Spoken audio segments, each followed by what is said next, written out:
నమస్తే, welcome to social post. ఇప్పుడున్నటువంటి రోజుల్లో యాలిమోనీ అవసరమా అని కొందరు, అనవసరమని మరికొందరు. ఎస్పెషల్లీ లేడీస్ అయితే పెళ్ళి యాలిమోనీ కోసమే చేసుకుంటున్నారా అనే విధంగా కూడా ప్రజెంట్ ఉన్నటువంటి సమాజంలో ఉంది. అసలు ఇప్పుడున్నటువంటి జనరేషన్కి, ఇప్పుడున్నటువంటి సమాజానికి యాలిమోనీ అనే పదం కానీ, యాలిమోనీ కానీ అవసరమా లేదా, ఇదంతా మనం ఈరోజు తెలుసుకుందాం. మనతో పాటు ఉన్నారు వెంకట ముప్పన్న గారు, సుప్రీంకోర్టు అడ్వకేట్. ఇంకెందుకు ఆలస్యం, సార్కి వెల్కమ్ చెప్పేద్దాం. నమస్తే అండి. నమస్తే అండి. యాలిమోనీ గురించి మీ అభిప్రాయం ఏంటండి? నిజంగా ఒక మ్యారిటల్ రిలేషన్ అనేది బ్రేక్ అయిపోయిన తర్వాత ఆ విమెన్ ఎవరైతే ఉన్నారో తాను పోషించుకోలేని పరిస్థితిలో ఉన్న వ్యక్తులకి మాత్రం అవసరమే. కాకపోతే ఈ మధ్య అది బిజినెస్ కింద మారిపోయింది. ఈ చట్టం చేయకముందే మనకి ఒక్కొక్క విలేజ్లో ఈ పంచాయతీల్లో పెట్టేవారు. ఆ ఊరు పెద్ద కానీ గ్రామ పెద్ద కానీ సరే ఆ అమ్మాయి నాకు వద్దు, నాకు ఆ అమ్మాయి నచ్చట్లేదు అని బలవంతంగా ఏ భర్తన్నా వదిలించుకుంటున్నప్పుడు మరి ఆ పిల్లకి ఏదైనా భరణం ఇవ్వు అని చెప్పి పెద్దలు సెటిల్ చేసేవారు. అంటే ఎకరం ఉంటే పొలం రాస్తావా, ఆ పిల్ల వ్యవసాయం చేసుకుంటుంది, లేదా కౌలుకి ఇచ్చుకుని దాని మీద ఆధారం అంటే వచ్చిన ఇన్కమ్తో చేసుకుంటుంది అని సెటిల్ చేసేవారు. ఫైనాన్షియల్ సెక్యూరిటీ అది. ఈ రోజుల్లో ఏమైపోయింది అంటే genuine alimony cases are very negligible. 100 కేసులు ఫైల్ అయితే మీకు ఒక 20-22 రేషియో తీసుకుంటారు genuine. First of all the alimony cases sir money case, settlement. Sir పెళ్ళైన నెల తర్వాత వెళ్ళిపోయి ₹1,00,00,000 అలిమోనీ అడగడం ఏంటి సార్? నేను అదే షాక్ అయ్యా. చాలా తక్కువ పీరియడ్, 1 వీక్కి 13 కోట్లు, 30 కోట్లు, నెల రోజులు ఉన్న 30 కోట్లు, పెళ్ళై 6 మంత్స్ అయితే 300 కోట్లు, ఉన్న ఫ్లాట్ మళ్ళీ మంత్లీ పేమెంట్, మెయింటెనెన్స్, ఇదంతా తీసుకోవడానికి పెళ్లి చేసుకుంటున్నారా అనే విధంగా మారే అవకాశాలు ఉన్నాయండి. ఇది వరకు కోర్టు వరకు వచ్చిన కేసెస్ చూస్తే జడ్జెస్ కూడా చాలా ఇంట్రెస్ట్ ఉండేది. ఎందుకంటే when they use to read the case files, pain of a women కనిపించేది అందులో. రైట్, పెళ్ళైన నెల రోజుల్లో మా అత్తమామలను టార్చర్ చేశారు. పెళ్ళైన నెల రోజుల్లో వీళ్ళు కొత్తగా పెళ్ళైన జంట అటు బయటికి హనీమూన్కి వెళ్ళడానికి ఒక 10 రోజులు పోతుంది, రిలేటివ్స్ ఇళ్ళు అందరికీ తిరగడానికి ఒక 10 రోజులు పోతుంది. 10 మంత్స్లో ఏమి హెరాస్మెంట్ పెట్టేస్తారు అంటే అంత ఎనిమిటీ ఏముంటుంది? ఒక వ్యక్తి ఇంకొక నేనున్నాను, మిమ్మల్ని ఏమైనా ఇబ్బంది పెట్టాలంటే నాకు ఒక రీజన్ ఉండాలి కదా, ఒక శత్రుత్వం ఉండాలి. నచ్చి చేసుకున్న పెళ్లి అరేంజ్డ్ మ్యారేజ్లో కూడా ఎనిమిటీ ఎందుకు ఉంటుందని క్వశ్చన్. 1 మంత్లో శత్రుత్వం పెరిగిపోతుందా? Many states the judges are asking the same thing. నెల రోజుల్లో శత్రుత్వం ఎలా వస్తుంది? రైట్, నేను కొట్టాలన్నా తిట్టాలన్నా నాకు ఒక ఎనిమిటీ ఉండాలి. హస్బెండ్ అయితే చేయడు. హాఫ్ బ్రెయిన్డ్ పీపుల్ అయితే ఇప్పుడు లేరు. Majority of the people are educated. వాళ్ళకి ఏమో టార్గెట్తో ఉన్న ఊర్లో వదిలేసి పెద్ద సిటీస్కి వచ్చి డే అండ్ నైట్ కష్టపడి ఒక స్థాయికి రీచ్ అయ్యి రెస్పాన్సిబుల్ పొజిషన్లో జాబ్ చేస్తున్న వాళ్ళు ఆ పొజిషన్కి వచ్చిన తర్వాత మ్యారేజ్ చేసుకుంటున్నారు for a comfortable life of family. అంత చదువుకున్న వ్యక్తి అంత హెరాస్మెంట్ ఎందుకు చేస్తారు ఫస్ట్ 30 డేస్లో? అంటే అలాంటి కేసెస్ కూడా ఉన్నాయి. రీసెంట్ గా నేను విన్న కేసు ఏంటంటే, నన్ను అప్రోచ్ అయ్యారు యాక్చువల్లీ వాళ్ళు. ఇట్స్ లైక్ పెళ్లి చేసుకున్నారు, 10 days అనమాట, ఒక ట్రిప్ వేసారు అనమాట. పేరు కూడా లదాఖ్ అనుకుంటా. లదాఖ్ వెళ్ళి హోటల్ తీసుకున్నారు. ఈవెన్ వాళ్ళు నాకు ఆ వీడియోస్ కూడా సెండ్ చేశారు. లదాఖ్ వెళ్ళి హోటల్ తీసుకుంటే చిన్న ఇష్యూ అది, అక్కడ ఏమైందో ఏమో మరి మాట పెరిగింది. ఇద్దరు బయట నుంచి మళ్ళీ హోటల్కి వచ్చేసారు. హోటల్కి వస్తే లిటరల్గా పచ్చి బూతులు తిడుతుంది వాళ్ళ ఆవిడ అతన్ని. ఆయన మొత్తం వీడియో తీసి నాకు పంపించాడు. పచ్చి బూతులు తిడుతుంది, కొట్టడానికి వస్తుంది, మనం మాటల్లో చెప్పుకోలేని బూతులు. ఇదంతా 1 month కాని పీరియడ్ లోనే అవుతుంది. సో ఇలాంటి కేసెస్ కూడా జెన్యూన్ అనేవి ఉన్నాయి. ఒకటండి, ఆ అమ్మాయి అంత సంస్కారంగా బూతులు మాట్లాడింది అంట, క్రెడిట్ అంట ఆ పిల్లని పెంచిన వాళ్ళ బాబుది 100%. అంటే ఇంకా అడ్వకేట్ ఇలా మాట్లాడుతున్నాను కాదు. బాబు అని ఎందుకు వాడాను అంటే అతను he should be more cautious in parenting. ఒక ఆడపిల్లని ఎలా పెంచాలి, మగపిల్లలు అంటే వేరు చేసి పెంచమని నేను అనట్లా. వేరే వ్యక్తిని పెళ్లి చేసుకుని కాపురం చేసి పిల్లల్ని కండం అనేది it's a fact. Whether it may happen at 20 years, 25 years, 30 years, 35 years. అవునా? నా పిల్లలకు కూడా ఒక ఫ్యామిలీలో ఖచ్చితంగా పోతారు వాళ్ళు. ఆ నిజం నీకు తెలిసినప్పుడు నువ్వు ఇంకొక అమ్మాయిని పెళ్లి చేసుకుని ఇక్కడికి తెచ్చుకున్నప్పుడు నువ్వు కూతురిని ఎంత గారాభంగా పెంచుతున్నావో నీ భార్యకు కూడా అంతే ప్రేమనిస్తున్నావా? ఇవ్వగా నీ కూతురు దగ్గరకు వచ్చేయడం మాత్రం బంగారు తల్లి, చిట్టి తల్లి, వరాల మూట, అది ఇది అని 100 చెప్తావు. నువ్వు ఎక్కడో తీసుకెళ్ళి ఆ స్టాండర్డ్ సెట్ చేసి పెడుతున్నావు. అవునా? నువ్వు మ్యాక్సిమం మైండ్ని బాడు చేసేసి అట్లీస్ట్ అబ్బాయి అయినా అమ్మాయి అయినా సర్టెన్ ఏజ్ వచ్చిన తర్వాత ఫిజికల్గా మెచ్యూర్ అయిన తర్వాత కొంత లిమిటేషన్ తగ్గించి ఫ్యామిలీ రెస్పాన్సిబిలిటీస్. రైట్, ఆడపిల్ల అయితే వంట చేయాలా అంటారు. వంట పోని మొగుడికి చేయకు, నీకు నువ్వు చేసుకుని తినగలవా? రైట్, అంతే కదా. మొగుడికి చేసి పెడితే బానిసత్వం అని అనుకునేలాగుంటే అలాంటి మైండ్ సెట్లు ఉంటే పెళ్ళిళ్ళే చేసుకోకూడదు. సరే ఏదో సొసైటీ కోసం నేను 100 కోట్లు సంపాదించాను, నా కూతురికి ఒక 10 కోట్లు పెట్టి పెళ్లి చేయాలి అని ఫాల్స్ ప్రెస్టేజ్లో నేను బతకాలి అని నేను అనుకున్నప్పుడు ఓకే, నీ కూతురికి ఇన్ కేస్ హస్బెండ్ ఏదో అవుట్ ఆఫ్ స్టేషన్ వెళ్ళాడు 15 days, యుఎస్ క్యాంప్ వెళ్ళాడు 1 month, స్విగ్గీ ఆర్డర్ పెట్టుకోకుండా హైజీనిక్గా హెల్తీగా వంట చేసుకుని నీ కూతురు తినగలిగేలాగా నీ కూతురు వంట చేసుకోగలిగేలాగా అట్లీస్ట్ నేర్పించావా? నా కూతురికి ఏం అవసరం? చాలా అదే అంటున్నాను. ఈ మాట అతను అన్నట్లా ఆ అమ్మాయి అబ్బాయి దగ్గరికి వెళ్ళే ఉంటదంటే ఇన్ని సంవత్సరాలు పెంచిన నా తండ్రి అలా చెప్పలేదంటే చెప్పకపోవడం తండ్రి తప్పు. డాడ్స్ నీ వైఫ్ అదే అన్నాను, నీ ఇంటికి వచ్చిన భార్య మాత్రం నీకు అన్ని చేసి పెట్టాలి, ఆ పిల్ల పుట్టింట్లో అన్ని నేర్చుకుని రావాలి, నీ కూతురు మాత్రం నీ పుట్టింట్లో అన్ని నేర్చుకుని బయటికి వెళ్ళదు. ఇదెక్కడ న్యాయం? అది అక్కడ కూడా బలి అయిపోయింది, నీలాంటి మగాడే కదా. అవునా? ఇప్పుడు నా ఇంటికి వచ్చే భార్య మాత్రం నేను నాన్ వెజ్ అడిగితే నాన్ వెజ్ ఉండాలి, వెజ్ అడిగితే వెజ్ ఉండాలి, రైట్? మళ్ళీ నా పేరెంట్స్ వస్తే చాలా రెస్పెక్ట్ఫుల్గా నా వైఫ్ చూసుకోవాలి, లేదంటే నా వైఫ్ పేరెంట్స్ సరిగ్గా పెంచలేదనే దాని అర్థం. మరి నీ కూతురు అక్కడికి వెళ్ళి ఇదే డ్రామాలు వేస్తే మరి ఇది కరెక్ట్ ఎలా అవుతుంది? సర్కిలే కదా, మొత్తం తిరిగి ఒక చోట వస్తుంది కదా. And coming to your question, alimony అనేది ఎవరు అవునన్నా కాదన్నా రోజు నేను starting from the trial court to supreme court reach I matters, I read case files అండి. చాలా వరకు మనీ సెటిల్మెంట్, నాకు 50 లక్షలు ఇస్తే కేసు విత్డ్రా చేసుకుంటా, 50 లక్షలు ఇస్తే కేసు విత్డ్రా, 5 కోట్లు ఇస్తే కేసు విత్డ్రా చేసుకుంటా. కోర్టులు మ్యాటర్, ఎందుకంటే కోర్ట్స్ నవేడేస్ అండి, courts are very strict in allowing that alimony. 1% chance అంటే ఇది మీ సోషల్ పోస్ట్ త్రూ ఇంకా ఎక్కువ మందికి వెళ్తుంది అనే ఉద్దేశంతో చెప్తున్నా. 1% ఛాన్స్ ఉన్న అమ్మాయి తనను తాను పోషించుకోగలదు అనే ఆలోచన కోర్టు మైండ్లోకి వస్తే మాత్రం ఎలిమోనీస్ గ్రాంట్ చేయవు. ఫస్ట్ కేసు వేసేస్తే డబ్బులు వచ్చేస్తాయని మీ పక్కింటోళ్ళో ఎదిరింటోళ్ళో లేదంటే ఇంకా కరప్టెడ్ మైండ్స్ కొన్ని ఉంటాయి. పోనీ ఇదంతా వదిలేద్దాం. యాజ్ ఏ సుప్రీంకోర్టు అడ్వకేట్ మీరు చెప్పండి, అసలు యాలిమోనీ అనేది అవసరమా? ఆ వర్డ్ అవసరమా? సార్, బేసిక్గా ఒక రిలేషన్ నుంచి బయటకు వచ్చేద్దాము అని అనుకున్నప్పుడు ఎవరి నుంచి ఎవరు ఏమి ఎక్స్పెక్ట్ చేయకూడదు. ఇప్పుడు ఒక హస్బెండ్ జీవితం నుంచి నేను వెళ్ళిపోతున్నప్పుడు హస్బెండ్ మనీ ఎందుకు అంటే ఇంకా రిలేషన్ కట్ అయిపోతుంది. You don't give a physical pleasure to your husband. అతనికి వైరల్ ఫీవర్ వస్తే నువ్వు పోయి సర్వీస్ చేయవు, రైట్? రెండవది, అబ్బాయి ఫ్యామిలీ మెంబర్స్కి they are no more your in laws. So ఇటువంటి రిలేషన్ లేకుండా అన్ని కట్ చేసుకుని వెళ్ళిపోయేటప్పుడు ఆ డిసిషన్ ఎప్పుడు తీసుకోవాలంటే when you can be independent on your own. Exactly. లేదు నా పేరెంట్స్ నన్ను పోషించుకోగలరనే ధైర్యం, మానసిక ధైర్యం మీ పేరెంట్స్ మీకు ఇచ్చినప్పుడు, రైట్, మీరు అతని లైఫ్ నుంచి వెళ్ళిపోదామని డిసైడ్ చేసుకున్నప్పుడు ఇంకా పైసలు అనే రిలేషన్ కూడా పెట్టుకోకూడదు. ఎలిమోనీ అనేది అది పెట్టింది కూడా ఎందుకో తెలుసా సార్, ఒకప్పుడు మెన్ సైకాలజీ నేనే చెప్తున్నా కొంచెం హార్ష్గా రూడ్గా విమెన్ని ఇల్ ట్రీట్ చేసి, అంటే మన పాత ముత్తాతలు చూసుకోండి, 2 భార్యలు 3 భార్యలు మెయింటైన్ చేశారు. It's a fact. మన మగాళ్ళే, మన మగ జాతి వాళ్ళే చేశారు అది. ఓకే, అప్పుడు చాలా కానీ అంటే ఓపెన్గా బయటికి చెప్పకపోవడం నా భార్య అని చాలా సైకలాజికల్గా పాప మా లేడీస్కి కూడా నేను ఎవరికి చెప్పుకోవాలి నా బాధని తెలిసేది కాదు. ఇంకా మ్యాక్సిమమ్ 4 కౌన్సిలింగ్స్ 5 కౌన్సిలింగ్స్ 10 కౌన్సిలింగ్స్ అయిన తర్వాత కూడా ఇంకా అవ్వట్లేదు, అతనితో మనిషిలాగే చూడట్లేదు, ఓన్లీ ఫిజికల్ నీడ్ కోసమే నా దగ్గరికి వస్తున్నాడు హస్బెండ్ అని బయటకు వచ్చేసేటప్పుడు అప్పుడు ఎంత కొంత సెటిల్ చేయమని అడిగేవారు. ప్లస్ అది కూడా అందరూ అడిగేవారు కాదు. పరువు ఉన్న ఏ ఫ్యామిలీలోని మీరు చూడండి, when you go back 20 years from this day, ఏ పరువు గల ఫ్యామిలీలో ఉన్నా సరే వైఫ్ హస్బెండ్ విడిపోతే డబ్బులు తీసుకునేవారు కాదు అల్లుడి దగ్గర. మీరు ఒక కేసు చూపించండి నాకు 20 years 30 years బ్యాక్. అప్పుడు కూడా సెపరేషన్స్ ఉన్నాయి, అప్పుడు కూడా డివోర్స్లు ఉన్నాయి. అంటే అప్పుడు యాలిమోనీ ఇలాంటిది ఒకటి ఉంది, మనం ఇది క్లెయిమ్ చేసుకోవచ్చు, ఇలా డబ్బులు తీసుకోవచ్చు అని చాలా మంది తెలియదు అనుకుంటా కదా. తెలియదు. ఇప్పుడు పెరిగింది కాబట్టి తెలుసుకున్నారు కాబట్టి తీసుకుంటున్నారు అంటే నేను అదే అంటున్నాను, చట్టంలో తీసుకోవచ్చు. Law is made only for the needful people. It is not made to make it into business, right?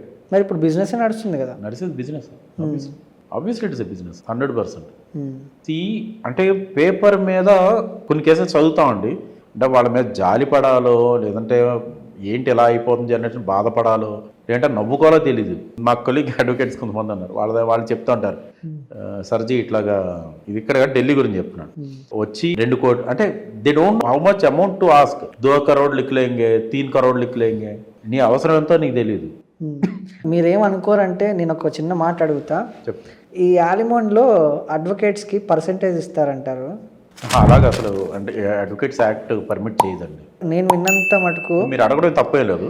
యాలిమనీ 15 crores యాలిమనీ demand చేసింది అనుకో, ఒక అడ్వకేట్ వెళ్ళి క్లయింట్ దగ్గరికి వెళ్తాడు, వెళ్ళి నీకు 15 crores యాలిమనీ ఇప్పిస్తామ్మా, నాకు అందులో ఎంత ఇస్తావు, 2-3 కోట్లు, ఓకే దీనికోసం పోరాడదాం. ఇలా జరుగుతుందా లేదా అండి? సార్ ఒకటి, ఒక అడ్వకేట్గా నేను 100 కోట్లు ఫీజు తీసుకుంటా. ఎవరి దగ్గర తీసుకుంటానంటే 1,00,000 కోట్లు సంపాదించిన వాడి దగ్గర 100 కోట్లు ఫీజు తీసుకుంటా. ఎందుకు తీసుకుంటా? The case which I'm handling is worth of 1,00,000 crores. 100 కోట్లు సొసైటీకి అంత స్టామినా ఉన్న క్లయింట్ వస్తే నేను తీసుకుంటాను. ఎందుకో చెప్తాను. బట్ మీరు అడిగింది ఏంటంటే పర్సంటేజ్ లెక్కన తీసుకుంటారు కదా అని, అదైతే నాకు జెన్యున్గా తెలియదండి. నేనైతే not in that kind of team. మీ ఫ్రెండ్స్లో కానీ లేరండి, అంటే స్క్రాప్ బ్యాచ్ అయితే నాది అయితే లేదు జెన్యున్గా. నిజంగా తెలియదు కాబట్టి చెప్తున్నాను ఓపెన్గా. అంటే తెలిస్తే పేర్లతో సహా చెప్తాను కానీ ఇది కొంచెం కల్పితం కూడా అవ్వుండొచ్చు. ఎందుకంటే ఫర్ ఎగ్జాంపుల్ ₹1,00,00,000 15% అడ్వకేట్ ఫీజు అనుకోండి, 15 లక్షలు ఏ క్లయింట్ ఇచ్చేస్తాడండి? Do you know situation of advocate in India? అదే అడ్వకేట్ ఇన్ ఇండియా. ఓకే, అదే మీరు అన్నట్టు అదే సిచ్యువేషన్ ఇన్ ఇండియా. అడ్వకేట్స్ ఎట్లున్నారండి? రోజు ₹1,00,00,000 తీసుకున్న అడ్వకేట్స్ ఉన్నారు లేదా? That is what I'm telling you know. If I handle a case of for example ఒక సెల్యులర్ కంపెనీ ఉంది, if I do a matter in supreme court worth of 1,300 crores, ₹1,00,00,000 అంటే 10 కోట్లు తీసుకుంటా. Calculate the fraction. 1000 కోట్లలో అంటే ₹1,000 case నేను fight చేసేటప్పుడు just ₹10 తీసుకుంటున్నాను. మీరు 10 కోట్లు పెద్దదని చూడటం కన్నా I'm not charging a 10 crores from A bus conductor. I means the person who charges. నేను బస్ కండక్టర్ ఏదో యాక్సిడెంట్ కేసు చేశానంటే 10 కోట్లు ఫీజు పట్టరని నేను అంటలేదు. The more high stake high level case the advocate argues he has right to charge high amount.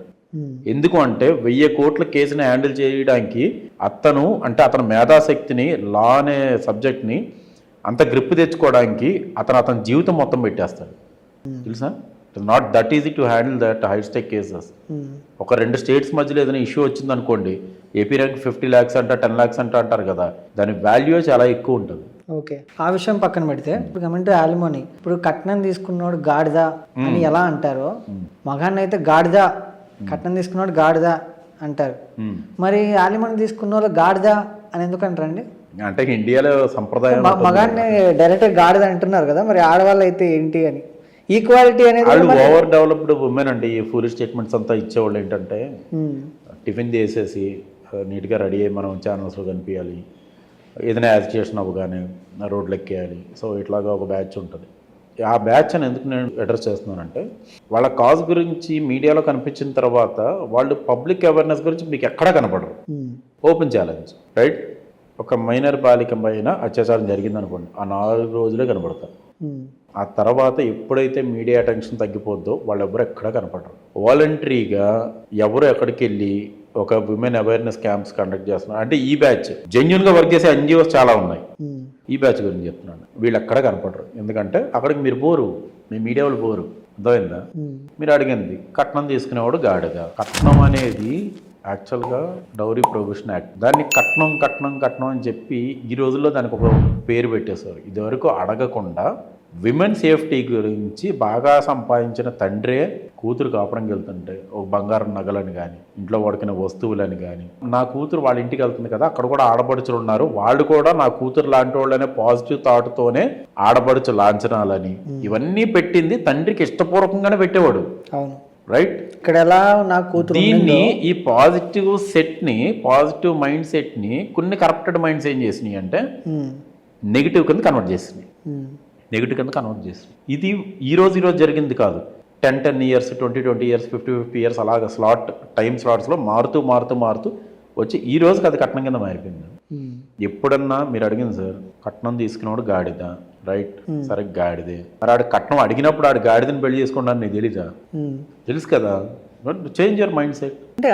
Who forced you to give 10 crores dowry? Who forced you to celebrate your wedding by spending 5 crores? వదిలేసే గాడిదలతో నీకెందుకు? అంతే కదా. నేను కూడా అదే చెప్తా. ఇప్పుడు అబ్బాయిలు కూడా నేను అదే చెప్తా. ఇప్పుడు బ్రదర్, నువ్వు నీ భార్య కలిసి హ్యాపీగా ఉండడానికి మీ ఫాదర్ ఇన్ లా ఒక 5 crores 10 crores లేకపోతే 5 rupees 10 rupees నీకు ఇస్తున్నాడు అనుకో. నీ వైఫ్కి ఆ మైండ్ సెట్ ఉందనుకో, నువ్వు గాడిద అవుతావు ఫ్యూచర్లో, నువ్వు చేసుకోక అలాంటి అమ్మాయిని. లేదు, అలా కట్నం వచ్చే గాడిదని కూడా నువ్వు మామూలుగా తెచ్చుకోకు. తీసుకున్నోడు గాడిద అయితే ఇచ్చేవాడు గాడిదే. అంటే గాడిద అని పర్టికులర్గా నేను ఎందుకు అంటున్నా అంటే ఓన్లీ కట్నం తీసుకుంటేనే వాళ్ళని గాడిద అంటున్నారు కానీ యాలిమోని కూడా తీసుకుంటే వాళ్ళని ఎందుకు గాడిద అనట్లేదు అని అడుగుతున్నా. అదే చెప్తున్నాం కదా, ఇంకా మన సంస్కారం అంతవరకు దిగజారిపోలేదు. ఉమ్, మగవాడి మీద ఏదన్నా మాట ఇసిరేయచ్చు. ఉమ్, ఏదన్నా సపోజ్ ఒక కేసు ఉందనుకోండి, ఆ కేసులో ఎక్యూజ్డ్ మగాడైతే వాళ్ళ లైఫ్ని రోడ్డు మీదకి ఈజీగా లాగేయచ్చు ఉమ్, అని ఒక నారో మైండెడ్నెస్ ఇంకా ఉంది. రైట్, అవును. నేను అదే చెప్తున్నాను కదా, లా చాలా చెప్తుంది సార్, లా చాలా చెప్తుంది. అంటే ఈక్వల్ అనేది ఆడవాళ్ళే, మళ్ళీ మేము ఆడవాళ్ళం అని చెప్పుకునేది ఆడవాళ్ళే. మీరు బాగా గమనించండి, అర్థమైంది. ఎక్కడన్నా చూడండి ఈక్వల్, మాకు మెన్తో పాటు రైట్స్ ఈక్వల్గా కావాలి, మేము మెన్కి ఈక్వల్, మేము అన్ని రంగాల్లో రాణించగలం, మేము అన్ని రంగాల్లో సాధించగలం అనేది ఆడవాళ్ళే.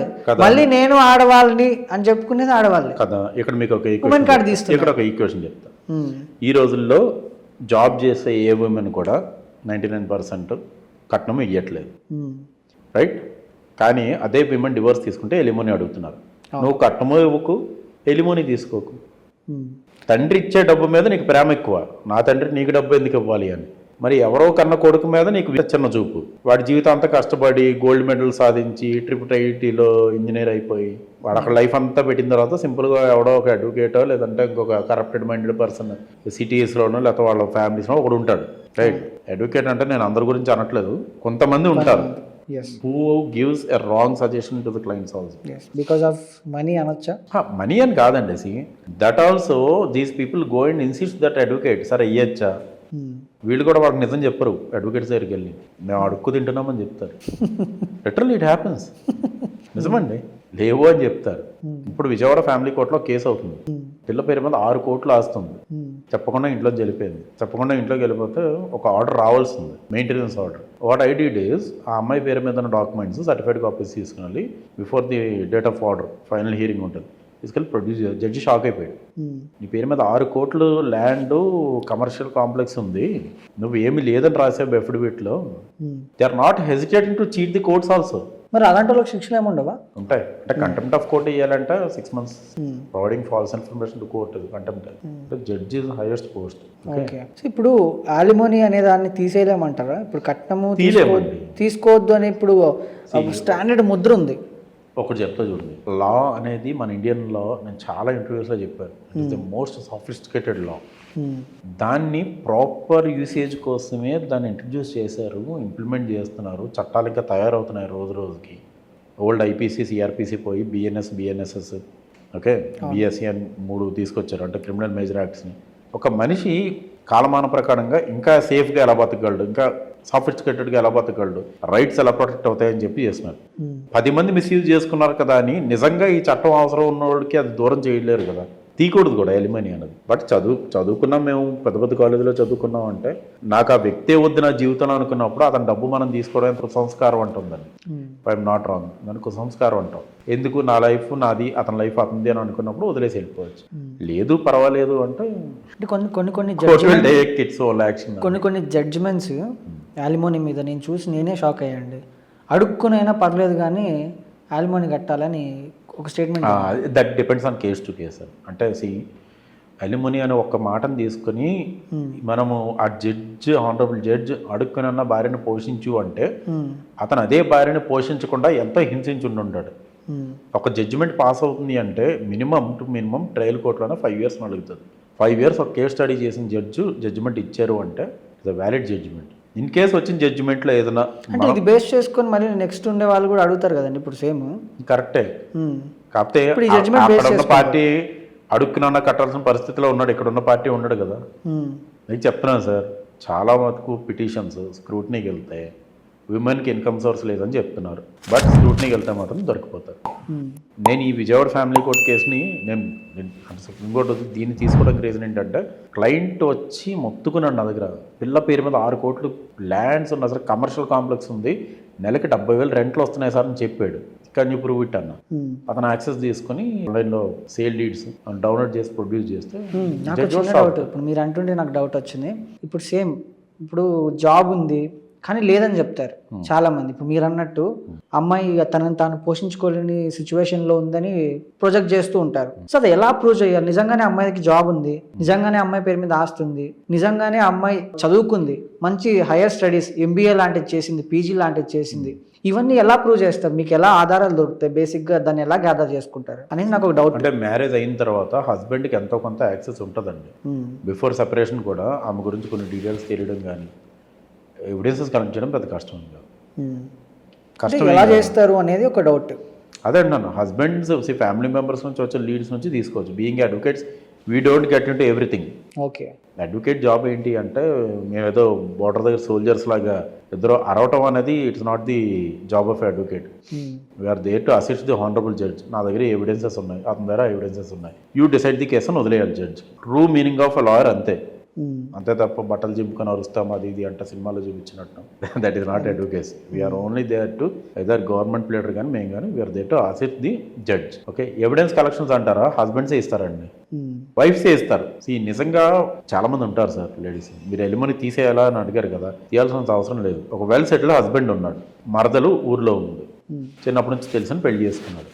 పెళ్ళైన 3 yearsకి 4 yearsకి ఈ మీద ఉన్న మోజు తీరిపోయింది. ఎంత మరదలైనా సరే ఆఫీస్లో కొలిగితే అఫైర్ స్టార్ట్ అవుతుంది. నాకు వద్దున మరదలు అంటాడు. ఈ పిల్ల ఎడకపోవచ్చు. మరి ఎలిమోని అంటే చట్టం నుంచి తీసేస్తే ఈ పిల్ల బ్రతికేమైపోతుంది? అన్ఎడ్యుకేటెడ్ అయి ఉంటుంది కదా. అప్పటి వరకు తల్లిదండ్రులే ప్రపంచం భావం చేసుకుని సిటీకి వచ్చింది. ఈడు కుదురుకున్నాడు, 1-2 లక్షల ప్యాకేజ్ చూసేటప్పటికి గోవా ట్రిప్స్ అని అవని ఇవని ఎక్కడ ఎవరో తగులుతారు వీడికి. రైట్, నేను ఇంత అంటే ఒక గ్రేడ్ తక్కువ చేసి మాట్లాడడం ఏంటంటే కంటికి కనిపించకుండా చెదలాగా తినేస్తున్న ఇష్యూస్ ఇవన్నీ. ఎగ్జాక్ట్లీ. ఒకప్పుడు ఫ్యామిలీ కోర్టుకి వెళ్ళాలంటే నామోషి, చాలా అంటే తల తీసేసినట్టు ఫీల్ అయిపోయేవారు. ఇప్పుడు అది ఫ్యాషన్గా అయిపోయింది. లిటరల్గా ఒక case city family court in Hyderabad. I was there in another case. ఆ అమ్మాయి డివోర్స్ కోసం వచ్చిన అమ్మాయి ఈవినింగ్ 3:30 షోకి మూవీకి టికెట్స్ బుక్ చేసింది. ఆ రోజు ఫైనల్ హియరింగ్, వాళ్ళకి డివోర్స్ గ్రాంట్ అవుతుంది. She came with her boyfriend to the court. 12:30కి ఆర్డర్ పాస్ అయిపోయింది. 3:30కి బాయ్ ఫ్రెండ్ని తీసుకుని సేమ్ డే మూవీకి వెళ్ళిపోయింది. అంత లెస్ సీరియస్నెస్గా తీసుకుంటారు మ్యారేజ్ అంటే. అందరూ అని కాదు, కొంతమంది తీసుకునే మాత్రం అంత. ఆ రోజు డివోర్స్ అయిందన్న బాధ లేదు, నా లైఫ్లో ఇంత ఘనంగా చేసిన పెళ్లి బ్రేక్ అయిపోయిందన్న బాధ లేదు. 12:30కి కోర్టుకు వచ్చి 3:30కి మూవీకి వెళ్ళిపోయారు. ఇది ఫ్యూచర్ బాయ్ ఫ్రెండ్తో. ఆ వచ్చిన బాయ్ ఫ్రెండ్ కన్నా సెన్స్ ఉండాలి కదా. డివోర్స్ అయితే బాధ ఎందుకండి? ఇప్పుడు సంతోషపడుతున్నారుగా, హ్యాపీ డివోర్స్ అని. అదే అంటున్నాను, డివోర్స్ కూడా సెలబ్రేట్ చేసుకుంటున్నారు. మీనింగ్ ఆఫ్ లైఫ్ మారిపోలేదు, మనమే కొంచెం వేరే వాళ్ళు చూసి వాతలు పెట్టుకున్నాం. మరి అదే వార్తలు అంటే అదే చట్టాలు వాళ్ళని చూసి తెచ్చుకున్నాం కదా. అదే చట్టాలు వాళ్ళని చూసి ఇప్పుడు మీరు ఎవరి గురించి అయితే అంటున్నారో వాళ్ళని చూసి ఇప్పుడు ఉన్నటువంటి చట్టాలు తెచ్చుకున్నాం కదా మనం. ఆ చట్టాలు వచ్చినాయి, దాన్ని డెవలప్ చేసుకుని వాడుకుంటున్నాం. కొన్ని లోకల్ యాక్ట్స్ లైక్ SC/ST అని, హిందూ మ్యారేజ్ యాక్ట్ అని, ఇవైతే మనం అడాప్ట్ చేసుకుని మనం డెవలప్ చేసుకున్నాం. కానీ మిగతా చట్టాలు IPC అంతా అక్కడి నుంచి వచ్చింది. మీనింగ్ ఆఫ్ లైఫ్ అనేది ఒకటి ఉంటుంది, అది ఎవరో చెప్పాల్సిన అవసరం లేదు. ఇప్పుడు ఉన్న వాళ్ళకి ఏమైపోతుందంటే both men and women financial freedom ఎక్కువైపోయింది. అందరూ EMI బ్రతుకులు అయిపోయినాయి, లాంగ్ రన్ గురించి ఆలోచించట్లేదు. నాకు ఒక 40, 45, 50 years వచ్చిన తర్వాత నేను వెనక్కి తిరిగి చూసుకుంటే నా లైఫ్ నేను చాలా గొప్పగా బ్రతికానన్న ఫీలింగ్ ఉంటుందా, లేకపోతే ఇదేం బ్రతికరా అన్న ఫీలింగ్లో ఉంటుందా అని ఈరోజు ఎవరో ఆలోచించట్లేదు.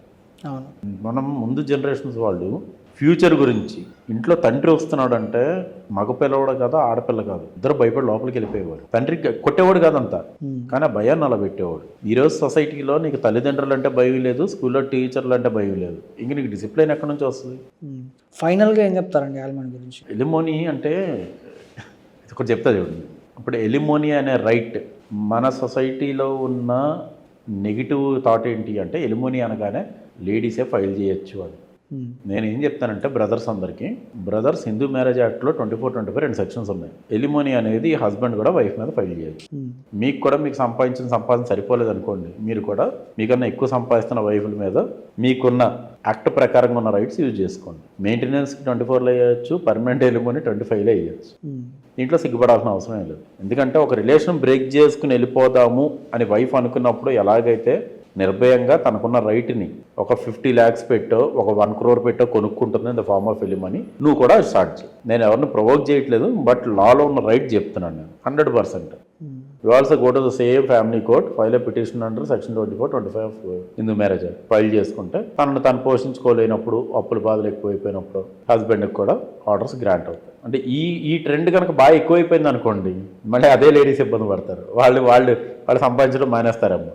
ఎగ్జాక్ట్. సంపాదించిన అమ్మకుండా ఎందుకు పోషించాలి నేను, వాడికి ఎలిమనీ ఎందుకు కట్టుకోవాలి అని. ఎలిమనీ అనేది ఉండాలి, బట్ మిస్యూజ్ అవ్వడం అన్నది చాలా బాధాకరమైన విషయం. చాలా మిస్యూజ్ అవుతుంది. ఇది నెవర్ ఎండ్ టాపిక్ అనిపిస్తుంది నాకైతే.